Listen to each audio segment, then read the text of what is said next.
Hello, hello, hello everyone. Welcome back to another video. All right, let's check it out. Let's see what we got for you right now. Swedish car galore is in the house. Well, this beautiful Swedish car, it's one of a kind. I think it's a gorgeous looking wagon. And who makes better wagons than Volvo? Not many, not many. Volvo's one of the kings of the station wagons. But let's get to the point. Let's see what we got for you right now.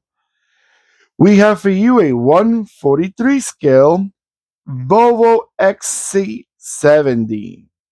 Now I know this car more as the V70 XC, V70 XC, but this is a beautiful car. I think it's a gorgeous car because it's the best of a station wagon. Plus, you have it as an all-wheel drive.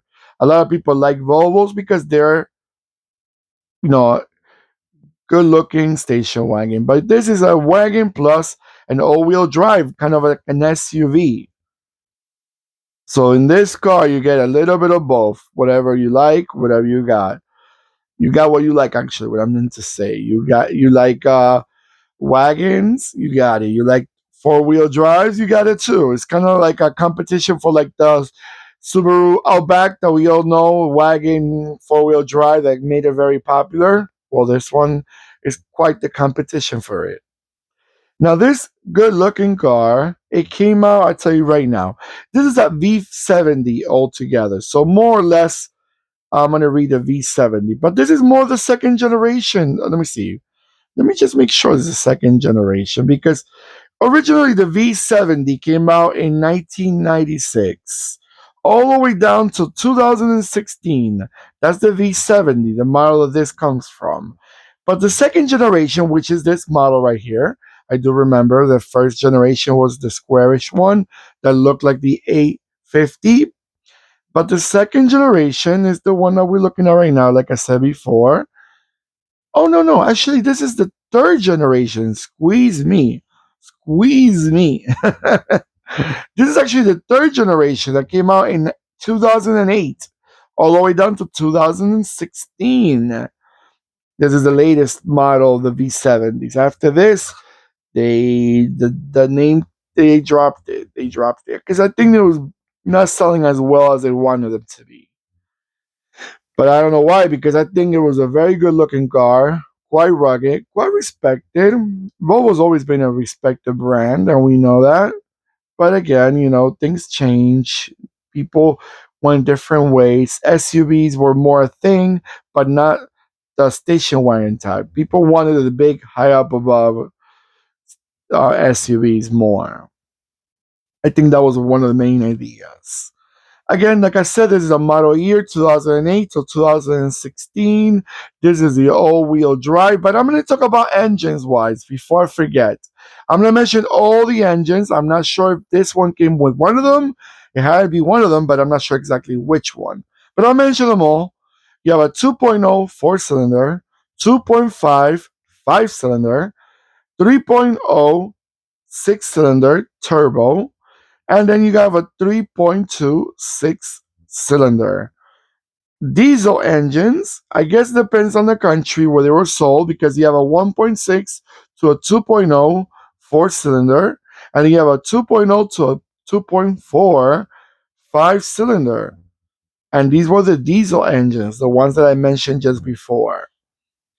Transmissions, you had a 5 speed Ford transmission. Not crazy about Ford transmissions, but we know about the Focus and we know about the Fiesta story, but hopefully they didn't give up on this model. But going back to these cars, 5 speed Ford Focus, no, not Focus, Ford transmission, 6 speed jet rag. I'm not sure what they mean by that, but whoever made it, 6 speed get rag, I'm sorry. And then we have a 6 speed Volvo transmission. Those were the manuals. Automatics, 6 speed Ford, 6 speed Async TF 80cc. Not sure what it means. I guess that's the brand who made the transmission. And then we have an 8 speed Acelink TG 81SC. Okay, that's a lot of name for one transmission. I just said 8 speed. That's it. I want to keep it simple, but then I keep it complicated. Don't mind me, guys. I didn't mean no harm. There was no harm in this. Okay, let's see. Let's see. Trying to see when they came out with this.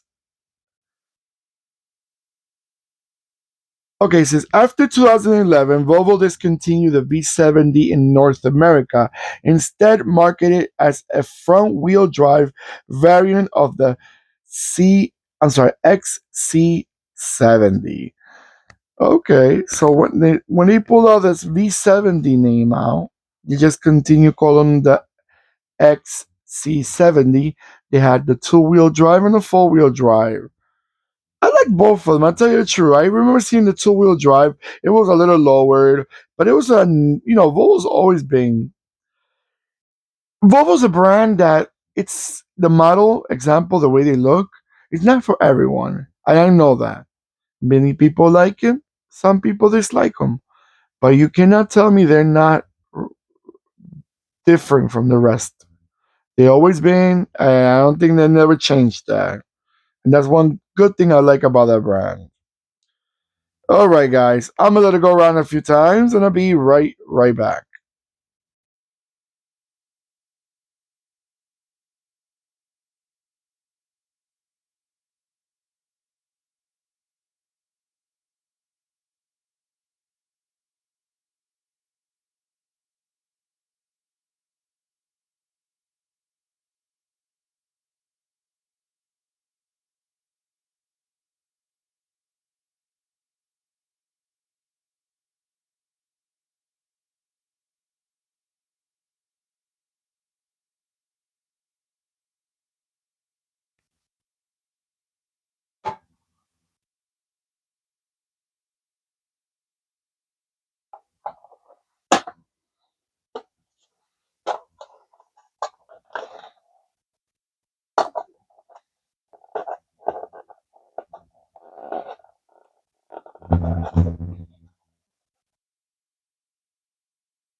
All right, everyone.